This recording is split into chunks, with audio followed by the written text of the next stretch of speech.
First of all बच्चों, thank you so much कि आप लोगों की वजह से आज हमारी क्विक प्रेप फैमिली 5000 तक की हो चुकी है। आपका दिल से बहुत बहुत ज्यादा शुक्रिया। और साथ ही मैं इस कॉन्फिडेंस के साथ ये बात कहता हूं कि 10,000 का जो हमारा नेक्स्ट टारगेट है वो भी जल्दी अचीव हो जाएगा, क्योंकि आप बच्चों का इतना अच्छा सपोर्ट जो मिलता रहता है। ठीक है, तो चैनल को शेयर करना बिल्कुल ना भूले और इनवाइट करें अपने फ्रेंड्स को भी।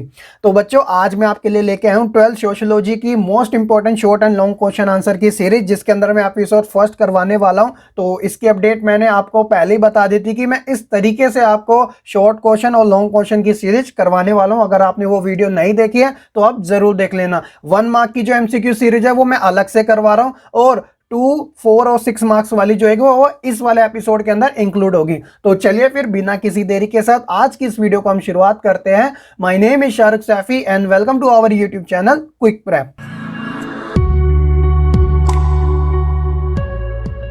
तो यहां पर मैं खास उन बच्चों के लिए एक इंफॉर्मेशन दे देता हूं जो चैनल पर नए हैं। तो अगर आपको कंटेंट से रिलेटेड चैप्टर देखने हैं तो आपको प्लेलिस्ट में आराम से मिल जाएंगे। साथ ही अगर आपको फ्री पीडीएफ नोट चाहिए तो टेलीग्राम ग्रुप का लिंक आपको डिस्क्रिप्शन में दे रखा है, और साथ ही मैंने कमेंट में भी पिन कर रखा है, आप वहां से डाउनलोड कर लेना, और चाहो तो व्हाट्सएप ग्रुप भी ज्वाइन कर सकते हो। ठीक है, क्वेश्चन नंबर फर्स्ट है बच्चों कि विसंस्कृतिकरण से आप क्या समझते हैं। तो साइड में मैंने मार्क्स भी लिख रखे हैं ताकि आप कंफ्यूज ना हो। तो आंसर देखिए, जब एक प्रभावी समूह अपनी संस्कृति का प्रभाव अधीनस्थ समूह पर इस प्रकार डालता है कि अधीनस्थ समूह का अस्तित्व प्रभावी समूह की संस्कृति में घुल मिल जाए, तो यह प्रक्रिया विसंस्कृतिकरण की कहलाती है। तो यहां पर जो अधीनस्थ समूह है ना, उसे हम निम्न स्तर का कहते हैं, यानी कि जो किसी के अंडर में हो, अधीन हो, याद रखना। ठीक है, और खासकर विसंस्कृतिकरण की जो धारणा थी वो एम.एन. श्रीनिवासन ने दी थी। ये वही थे जिन्होंने प्रबल जाति की भी अवधारणा दी थी। तो मैंने इनका नाम और इनके बारे में आपको बहुत बार चैप्टर में बता रखा है, आपको बिल्कुल भी ग्रांटेड नहीं लेना। 2 मार्क्स वाला क्वेश्चन ये बहुत बार एग्जाम में आ भी चुका है। क्वेश्चन नंबर सेकंड है बच्चों कि बेगार शब्द से क्या अभिप्राय है। तो ये क्वेश्चन काफी ज्यादा रिपीटेड होता है हर बार एग्जाम के अंदर। ठीक है, 2 नंबर में ही आता है। तो क्या आंसर है? बेगार मतलब होता है बेरोजगार एक तरीके का।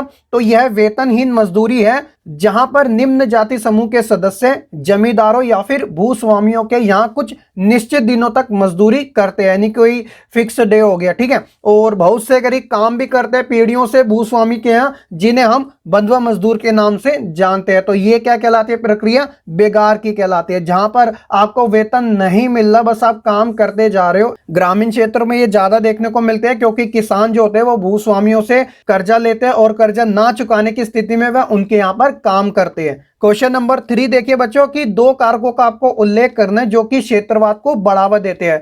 तो सबसे पहले आपको क्षेत्रवाद यानी कि रीजनलिज्म के बारे में पता होना चाहिए कि आखिरकार ये क्या होता है। तो बच्चों, एक तरीके का ये जो क्षेत्रवाद है ना, अलग भूमि, अलग धार्मिकता, अलग ही पहचान को बढ़ावा देता है। यानी कि आप एक ऐसे समाज में रह रहे हो और कुछ समुदाय के जो वर्ग है वो अपने से अलग होना चाहते हैं, यानी आपसे अलग होना चाहते हैं, तो वो किसके बढ़ावा देते हैं? क्षेत्रवाद को। तो आंसर क्या है? भाषा को लेके, धर्म को लेके, संस्कृति, जनजाति पहचान, ये क्या है? क्षेत्रवाद है। और भौगोलिक केंद्रीकरण भी इसका दूसरा पॉइंट है। तो आप याद रखना, 2 पॉइंट में आपको लिखना है इसका आंसर। अगर आपको परफेक्ट आंसर चाहिए तो जनजातीय जो समुदाय है वह क्या है? समाज से अलग रहता है। कहां पर? जंगलों में निवास करता है। तो आपको ये जानकारी सारी पता होना जरूरी है। एग्जाम में ऐसे ही क्वेश्चन आते हैं सोशियोलॉजी के जो कि आपकी अंडरस्टैंडिंग से ज्यादा जुड़े हो।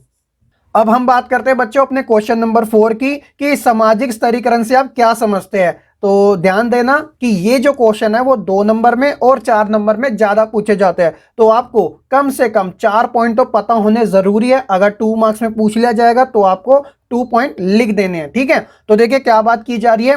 वह व्यवस्था जो एक समाज के अंतर्गत पाए जाने वाले समूह का उच्च या फिर निम्न, छोटा या फिर बड़े के आधार पर विभिन्न स्तरों पर बांटा जाना ही सामाजिक स्तरीकरण कहलाता है। क्योंकि सामाजिक स्तरीकरण में अलग अलग वर्गों की असमान स्थिति देखने को मिलती है, किसी में सबसे ऊंची, किसी में सबसे कम, तो किसी में बहुत ही निम्न स्तर की। सामाजिक स्तरीकरण क्या करता है? पीढ़ी दर पीढ़ी बना रहता है। यह परिवार और सामाजिक संसाधनों की एक पीढ़ी से अलग पीढ़ी में उत्तराधिकार के रूप में मजबूती से जुड़ा होता है, और सामाजिकरण को विश्वास और विचार द्वारा समर्थन मिलता है। तो सामाजिक स्तरीकरण के बारे में मैंने चैप्टर में समझाया था, हालांकि मैं यहां पर आपको उदाहरण की सहायता से समझा देता हूं कि क्या होता है कि एक समाज के अंदर अमीर भी रहते हैं, गरीब भी रहते हैं और मध्यम वर्ग के लोग भी रहते हैं, जो पीढ़ी दर पीढ़ी इनकी परंपरा बनी रहती है। जैसे कुछ समुदाय होते हैं समाज के अंदर जो वंश के आधार पर अपने काम को चुनते आ रहे हैं। व्यापारी का बेटा व्यापारी का काम करता है, धोबी का बेटा धोबी का काम करता है, कुम्हार का बेटा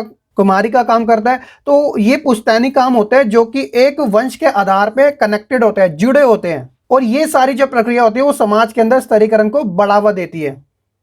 क्वेश्चन नंबर 5 है कि निगम संस्कृति यानी कॉर्पोरेट कल्चर उत्पादकता और प्रतियोगिता को कैसे बढ़ावा देती है, इसके बारे में आपको बताना है। ये 2 मार्क्स में पूछा जाता है। देखिए क्या आंसर है। निगम संस्कृति क्या है? प्रबंधन सिद्धांत की एक वह शाखा है जो उत्पादकता तथा प्रतियोगिता को बढ़ावा देती है। यह क्या काम करती है? फर्म के सभी सदस्यों को साथ लेकर एक विशेष संगठन की संस्कृति का निर्माण करती है, और निगम संस्कृति की सहायता से यह भी पता लगता है कि काम करने का क्या तरीका है और उत्पादकता को कैसे बढ़ाया जाए। तो ये सारी चीजें हमें कॉर्पोरेट कल्चर में देखने को मिलती है, और जब ये चीजें देखने को मिलती है तो प्रतियोगिता में इजाफा होता है, यानी कि वृद्धि होती है।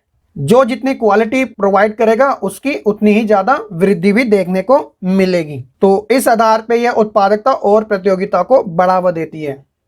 क्वेश्चन नंबर 6 है बच्चों कि दलित आंदोलन के बढ़ने के उत्तरदायित्व कारक का वर्णन करना है, यानी ऐसे कौन से कारक थे जिनकी वजह से दलित आंदोलन और आगे बढ़ता चले गया। तो ये 2 नंबर और 4 नंबर दोनों में पूछा जा सकता है। हालांकि ज्यादातर ये 2 मार्क्स में आता है। तो सिंपल सा है कि आत्मसम्मान, समानता का संघर्ष, मानव के रूप में पहचान प्राप्त करना और आर्थिक, राजनीतिक तथा सामाजिक शोषण, ये सभी ऐसे कारक थे जिनकी वजह से दलित आंदोलन आगे बढ़ता रहा, क्योंकि समाज में इनको अछूत यानी कि अस्पर्श माना जाता था, अलग माना जाता था। और ये सारे के सारे ऐसे रीजन हैं जिनके कारण दलित आंदोलन को बढ़ावा देने में वृद्धि मिली। अब बात करते हैं हम बच्चों अपने क्वेश्चन नंबर 7 की। देखिए अगर मैं सोशियोलॉजी सब्जेक्ट की बात करूं क्लास 12 के फर्स्ट और सेकंड बुक दोनों को मिलाकर, कोई मुझसे ये बोले कि सर आपको टॉप 10 क्वेश्चन निकाल के देने दोनों ही बुकों से, तो मैं ये वाला क्वेश्चन टॉप 10 की कैटेगरी में जरूर रखूंगा, जिसका नाम है केंद्रीय परिवार का अर्थ और उसकी विशेषताओं का वर्णन करना है आपको। और ये जो क्वेश्चन है वो 2 नंबर में भी, 4 नंबर में भी और 6 नंबर में भी एग्जाम में पूछ लिया जाता है। तो आपको प्रॉपर पॉइंट पता होने चाहिए ताकि एग्जाम में अगर ये क्वेश्चन आ जाए, डजंट मैटर कि कोई भी मार्क्स में पूछा जाए, तो आप इसका करेक्ट आंसर लिख सके और पूरे में से पूरे नंबर आप ले सके। जब चैप्टर समझाया था तो उसके अंदर जिक्र कर दिया था। तो देखिए सबसे पहले हम केंद्रीय परिवार के अर्थ के बारे में बात करते हैं कि वह परिवार जिसमें माता पिता और उनके बच्चे शामिल हो उसे केंद्रीय परिवार कहते हैं, जो कि आकार में इतने छोटे होते हैं कि पालन पोषण आसानी से संभव यानी कि पॉसिबल हो जाता है, तो उसे हम केंद्रीय परिवार कहते हैं। इसे एक दूसरे नाम से जाना जाता है जिसे एकाकी परिवार कहा जाता है। इंग्लिश में एक ही नाम है, न्यूक्लियर फैमिली। आई होप कि ये पहले से भी आपको इसका अर्थ पता होगा, अच्छी बात है आपके लिए। अब बात करते हैं केंद्रीय परिवार की विशेषताओं के बारे में। तो देखिए सबसे पहले आपको हेडिंग लिखना पड़ेगा, ठीक है, और उसके बाद उसके बारे में एक्सप्लेन करना पड़ेगा। ऐसे अगर आप प्रेजेंटेशन एग्जाम के अंदर लिखोगे तो पूरे चांसेस रहते हैं कि आपको पूरे में से पूरे नंबर जरूर मिलेंगे, ठीक है। तो सबसे पहला पॉइंट है वो है छोटा आकार यानी कि स्मॉल साइज। तो देखिए एकाकी परिवारों की मुख्य विशेषता यह होती है कि यह आकार में छोटे होते हैं, जैसे कि माता पिता के साथ उनके बच्चों का होना, बिल्कुल। और अगर वर्तमान यानी प्रेजेंट टाइम में इनकी बात की जाए तो इन परिवार को आदर्श माना जाता है। ये किसकी दृष्टि से? जनसंख्या की, क्योंकि आप जानते हैं कि भारत की जनसंख्या 135 करोड़ से प्लस की है। तो जो एकाकी यानी न्यूक्लियर फैमिली है वहां पर कम जने होते हैं तो पालन पोषण आसानी से हो जाता है, जो कि जनसंख्या को कंट्रोल करने में सबसे ज्यादा महत्वपूर्ण होता है। इसलिए तो सरकार द्वारा हम दो हमारे दो की प्रक्रिया निकाली गई थी, आपको याद होगा, ठीक है। दूसरा पॉइंट है वो है सीमित संबंध यानी कि लिमिटेड रिलेशन होते हैं, जैसे कि इन प्रकार के परिवारों में संबंध सीमित आधार पर ज्यादा देखने को मिलते हैं। उदाहरण की बात की जाए तो माता पिता, पति पत्नी, भाई बहन, पिता पुत्री, भाई भाई, बहन बहन, तो ये कुछ एग्जाम्पल है। और साथ ही केंद्र परिवार में व्यक्ति जो है वह अपनी आवश्यकताओं की पूर्ति अपने परिवार के द्वारा ही करता है, जो कि काफी सिंपल सा कॉन्सेप्ट है। आई होप कि आपको अच्छे से समझ भी आ चुका होगा। तीसरे पॉइंट की बात करते हैं कि बराबर की सत्ता यानी कि कॉमन अथॉरिटी यहां पर ज्यादा देखने को मिलती है। तो संयुक्त परिवार की तरह, जिसे इंग्लिश में जॉइंट फैमिली कहते हैं, केंद्रीय परिवार में सत्ता केवल पुरुष के हाथ में नहीं होती, यहां पर बराबर की सत्ता का हक देखने को मिलता है, जैसे कि पति पत्नी, पुत्र पुत्री, यानी कि यहां पर जो भी है हर एक लीडर है, हर कोई निर्णय ले सकता है, ऐसा नहीं है कि किसी एक की चलेगी, क्योंकि ये आकार में छोटा होता है तो म्यूचुअल अंडरस्टैंडिंग ज्यादा देखने को मिलती है। अगला जो पॉइंट है चौथा, वो भी इसी से जुड़ा है, वो है बेहतर सामंजस्य यानी कि म्यूचुअल अंडरस्टैंडिंग। तो केंद्रीय परिवारों की खास बात ये होती है कि यहाँ पर पति और पत्नी में जो संबंध होते हैं वो नजदीक के होते हैं, इसके कारण यहाँ पर अंडरस्टैंडिंग भी ज्यादा अच्छी देखने को मिल जाती है। अगर कोई समस्या भी पैदा होती है तो उनका निपटारा भी आसानी से हो जाता है। और लास्ट है वो है पालन पोषण यानी कि अपब्रिंगिंग। तो इसमें क्या होता है कि केंद्रीय परिवार में आर्थिक व्यवस्था भी संयुक्त परिवार की तुलना में अच्छी होती है, जिसमें घर का आर्थिक जो खर्च होता है वो आसानी से चल सकता है, साथ ही जो बचत होती है उसे भविष्य में आसानी से निवेश यानी कि इन्वेस्ट किया जा सकता है, जो कि ज्यादातर परिवार करते भी है। तो बच्चों ये थे 5 पॉइंट केंद्रीय परिवार की विशेषताओं के, और 1 नंबर आपका उसका मीनिंग लिखने का। आई होप कि आपको अच्छे से जरूर समझ आ चुका होगा। यहाँ पर आप निष्कर्ष भी लिख सकते हो, वो आपको अपने आधार पर ही लिखना पड़ता है, उसके कोई मार्क्स कट नहीं होते। अगर आप लिख दोगे तो वही बात होगी कि 4 चांद लग गए हैं। ठीक है। क्वेश्चन नंबर 8 है बच्चों कि राष्ट्रीय विकास बनाम जनजातीय विकास पर आपको चर्चा करनी है, और एग्जाम में 4 या 6 नंबर में से पूछ लिया जाता है। जब मैं आपको चैप्टर समझाया था तो इसके बारे में आपको प्रॉपर जानकारी दी थी, और वही जानकारी मैं यहां पर दूंगा कि देखिए, सबसे पहले आपको क्वेश्चन की अंडरस्टैंडिंग होना जरूरी है कि राष्ट्रीय विकास बनाम जनजातीय विकास आखिरकार क्या है। तो जनजातीय शब्द से तो आप समझ चुके हो ट्राइबल की बात की जा रही है। तो ये बात उस समय की है जब भारत आजाद हुआ था। आप बच्चे अच्छे से ये तो जरूर जानते हैं कि भारत जो है वो एक कृषि प्रधान देश शुरुआत से रहा है, लेकिन राष्ट्रीय विकास के अंदर भारत ने औद्योगिकरण को भी अपनाया था। लेकिन जब उद्योगों को अपनाया तो कुछ समस्याएं भी देखने को मिली। वो कौन सी थी? वो जनजातीय समुदाय के साथ ही जुड़ी हुई थी। तो इसलिए यह क्वेश्चन राष्ट्रीय विकास बनाम जनजातीय विकास बना। तो देखिए इसमें क्या बात की गई है कि बड़ी बड़ी परियोजनाओं के परिणाम से क्या हुआ कि जनजातीय समुदाय बुरी तरह से प्रभावित हुआ, कि बड़े बड़े बांध बनाए गए, कारखाने स्थापित किए गए और खानों की खुदाई शुरू की गई। तो बच्चों इससे यह हुआ कि विकास से जनजातीय समुदाय को तो हानि हुई, लेकिन मुख्य धारा के लोगों को प्रॉफिट यानी कि लाभ देखने को मिला। अधिकतर जनजातीय समुदाय जो थे वो वनों पर आश्रित थे। मैंने आपको बता रखा है कि ये समाज से अलग रहते थे, खासकर जंगलों में, इसलिए वन छिन जाने से उनको काफी भारी धक्का लगा और जनजातीय जो संस्कृति वो विलुप्त होती जा रही थी। विकास की आड़ में बड़े पैमाने पर उन्हें उजाड़ा गया। 2 प्रकार के मुद्दों ने जनजातीय आंदोलन को आगे बढ़ाने में महत्वपूर्ण भूमिका निभाई। एक था आर्थिक संसाधनों पर नियंत्रण और दूसरा था नरजातीय सांस्कृतिक पहचान। यह दोनों ही साथ साथ चले, परंतु क्या हुआ कि जनजातीय समुदायों में विभिन्नताएं होने से यह अलग हो गए, क्योंकि एक ही कैटेगरी के अंदर अलग अलग सोच के लोग भी तो रहते हैं। इस कारण क्या हुआ कि ये दोनों साथ नहीं चल पाए, और क्या हुआ कि एक लंबे संघर्ष के बाद झारखंड और छत्तीसगढ़ को अलग अलग राज्य का दर्जा मिल गया। आप अच्छे से जानते हैं कि सन 2000 में 3 राज्यों की स्थापना हुई थी, जिसके अंदर झारखंड, छत्तीसगढ़ और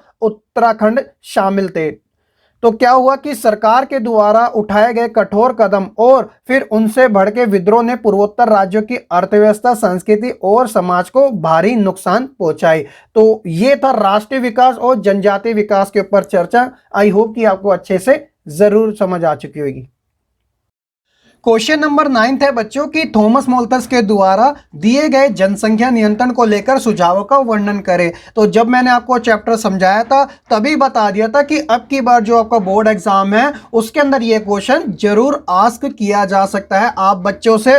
तो बिल्कुल अच्छे तरीके से आपको ये करके आना, 4 नंबर में ये क्वेश्चन आ सकता है। तो शुरुआत करते हैं इसके इंट्रो के साथ कि जनसांख्यिकी के सर्वाधिक प्रसिद्ध सिद्धांतों में से एक सिद्धांत अर्थशास्त्री थॉमस रॉबर्ट मोल्थस के नाम से जुड़ा हुआ है। मोल्थस का जो जनसंख्या वृद्धि का सिद्धांत जो था ना, जो उनके जनसंख्या विषय निबंध एसे ऑन पॉपुलेशन 1788 में स्पष्ट किया गया था, ये एक निराशावादी सिद्धांत था। और यह निराशावादी सिद्धांत क्यों था उसमें मैंने आपको बता भी दिया था एक ग्राफ के थ्रू। तो उन्होंने 2 प्रकार से बताए थे, जैसे पहला है प्राकृतिक अवरोध जिसे पॉजिटिव चेक्स कहा जाता है, और दूसरा है कृत्रिम अवरोध यानी कि प्रिवेंटिव चेक्स। तो मैं आपको पहले प्राकृतिक के बारे में बताता हूं। तो इसमें क्या बात की गई है कि मनुष्य में अपनी जनसंख्या को घटाने की एक सीमित क्षमता होती है। जैसे मनुष्य किस तरह जनसंख्या को कंट्रोल कर सकता है। पहला है कि बड़ी उम्र में विवाह करके, अगर बड़ी उम्र में विवाह करेगा तो जनसंख्या क्या आएगी, कंट्रोल में आएगी। यौन संबंध पर संयम रखे, यानी कि जो सेक्सुअल रिलेशन है अगर वह कंट्रोल में रखेगा तो संतानें नहीं पैदा होगी, जिससे जनसंख्या वृद्धि नहीं देखने को मिलेगी। वहीं तीसरा जो है वो है सन्यासी बन जाना, यानी कि ब्रह्मचर्य का पालन करना। तो ये भी मोल्थस द्वारा बताए गए पॉजिटिव चेक्स में गिना जाता है। अगर वहीं बात की जाए प्रिवेंटिव चेक्स की, यानी कृत्रिम अवरोध की, तो वह कहते हैं कि उनका यह विश्वास था कि प्राकृतिक आपदाओं के द्वारा जनसंख्या पर नियंत्रण किया जा सकता है, जैसे कि अकाल के द्वारा, महामारी के द्वारा, भूकंप के द्वारा, बाढ़ के द्वारा। तो इस आधार पर उन्होंने कहा था कि जनसंख्या अगर नियंत्रण करनी है तो ये जो चीजें हैं दोनों ही वह अपनी महत्वपूर्ण भूमिका निभाती है, और इसलिए इनका ये जो सिद्धांत था वो एक निराशावादी सिद्धांत था और इसकी आलोचना भी की गई थी। तो आपको इसके बारे में पता होना जरूरी है, काफी पॉपुलर क्वेश्चन है, आपको बिल्कुल भी ग्रांटेड नहीं लेना है बच्चों, ठीक है। क्वेश्चन नंबर 10 को पढ़ने से पहले क्या बच्चों आपको वीडियो पसंद आ रही है? अगर वीडियो पसंद आ रही है तो क्या आपने वीडियो लाइक करी? नहीं की तो प्लीज आप लाइक जरूर कर दीजिएगा, ठीक है। और लास्ट में अगर आपको प्रॉपर अच्छे से समझ आ जाता है तो कमेंट करके अपना फीडबैक देना बिल्कुल ना भूलेगा। क्वेश्चन नंबर 10 बात करता है कि पंचायतों के सामाजिक कल्याण के लिए उत्तरदायित्व कार्यों का आपको उल्लेख करना है। तो पंचायत के सामाजिक कल्याण, कल्याण मतलब क्या होता है, एक प्रकार का विकास, उससे रिलेटेड आपको कारक बताने हैं। तो काफी सिंपल सा है, 4 और 6 नंबर में पूछ लिया जाता है। तो यहां पर मैंने आपके लिए एक तरीके से हेडिंग लिखी है, चाहे तो आप इस हेडिंग को सब हेडिंग में कन्वर्ट करके लिख सकते हो। जैसे कि पहला क्या काम है कि आर्थिक विकास के लिए योजनाएं बनाना और कार्यक्रम को बनाना। दूसरा है कि जन्म तथा मृत्यु का रिकॉर्ड रखना। तीसरा है कि मातृ देखरेख केंद्र और साथ ही बाल कल्याण केंद्र की स्थापना करना। चौथा है सड़कों का निर्माण करवाना। पांचवा है शमशान और कब्रिस्तान का रखरखाव करना। छठा जो है वो काफी इंपॉर्टेंट है, वो है कि परिवार नियोजन का प्रचार प्रसार करना। और सातवां है लघु कुटीर उद्योगों का विकास करना। तो ये सभी जो कार्य है वह पंचायत के सामाजिक कल्याण के लिए उत्तरदायित्व है। आई होप कि काफी सिंपल से आपको अच्छे से समझ भी जरूर आ चुके होंगे। क्वेश्चन नंबर 11 है बच्चों की झारखंड राज्य का विशेष संदर्भ देते हुए आज के समय भारत की जो जनजातीय पहचान है उसके ऊपर आपको टिप्पणी लिखनी है, यानी कि कमेंट करना है। तो यहाँ पर झारखंड का जिक्र इसलिए किया गया है कि यहाँ पर मैं बता देता हूँ, जो 2000 में 3 राज्यों की स्थापना की गई थी, झारखंड, छत्तीसगढ़ और उत्तराखंड। तो झारखंड जो है यहाँ पर ट्राइबल जो कम्युनिटी है वो सबसे ज्यादा देखने को मिलती है, यानी कि जो जनजातीय समुदाय है। तो इसलिए इसके संदर्भ में आपको वर्तमान के बारे में इसकी प्रासंगिकता बतानी है। तो इसमें क्या बात की गई है कि पहला पॉइंट है कि वर्ष 2000 में एक लंबे संघर्ष के बाद झारखंड और छत्तीसगढ़ को अलग अलग राज्य का दर्जा मिला, जैसा कि मैंने जिक्र कर दिया। दूसरा पॉइंट है कि जनजातीय समुदाय में एक संगठित सजातीय चेतना तथा साथ ही पहचान बनाने में भी सहायता मिली, और जनजातीय समाज में एक शिक्षित मध्यम वर्ग का भी उदय होने लगा। आरक्षण की नीतियों की सहायता से शिक्षा का नगरीकरण, व्यवसाय वर्ग और निर्माण कार्य भी तेजी से बढ़ने लगा। भीतरी वर्गों के अंदर विभाजन का भी विकास होने लगा, यानी कि जो अलग अलग कम्युनिटी से बिलोंग करते हैं उनके अंदर भी डेवलपमेंट ज्यादा देखने को मिला। लेकिन कुछ चीज ये भी देखने को मिली कि ऐसे कुछ जनजातीय समुदाय अभी भी अपने आप को शक्तिहीन यानी कि पावरलेस समझती है, क्योंकि वह कई प्रवासी व्यापारियों और महाजनों उनका शोषण कर रहे हैं। तो 4 और 6 नंबर में यह क्वेश्चन जरूर पूछ लिया जाएगा, आपको ध्यान रखना है।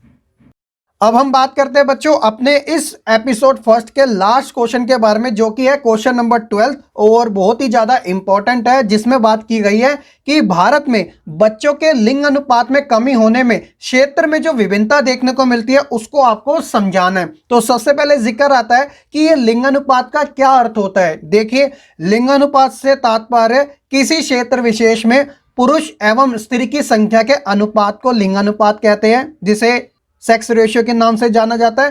तो किसी भी भौगोलिक क्षेत्र में जो प्रति 1000 पुरुषों के मुकाबले स्त्रियों की संख्या कितनी है उसके बारे में हम जिक्र करते हैं। जैसे कि अगर 1000 पुरुषों के ऊपर स्त्रियां जाती है तो ये जो लिंगानुपात है वो महिलाओं के पक्ष में जाएगा, और अगर 1000 से नीचे जाती है तो ये जो अनुपात है वह महिलाओं के विपक्ष में जाएगा, यानी अगेंस्ट में जाएगा। ये भी मैंने आपको चैप्टर में समझाया था। तो यहां पर हम बात कर रहे हैं बच्चों के लिंग अनुपात में कमी होने में जो क्षेत्रों की विभिन्नता है वो किस प्रकार की है। देखिए क्या बात की गई है कि निम्नतम लिंगानुपात भारत के कुछ समृद्ध क्षेत्र है जहां पर ज्यादा देखने को मिला है। देश के विभिन्न क्षेत्रों में लिंगानुपात भिन्न भिन्न है, जैसे कि केरल और पौंडीचेरी की जब बात आती है तो यहाँ पर लिंगानुपात सबसे अधिक है और हरियाणा, पंजाब, चंडीगढ़ में सबसे कम है। क्योंकि आप जानते हैं कि केरल और पौंडीचेरी ये क्या है, लिटरेसी यहाँ पे सबसे अच्छी देखने को मिलती है, तो इसलिए लिंगानुपात अच्छी इसलिए है क्योंकि यह महिलाओं के पक्ष में है। और वहीं हरियाणा, पंजाब, चंडीगढ़, आप जानते हो कि हरियाणा, पंजाब, चंडीगढ़ के अंदर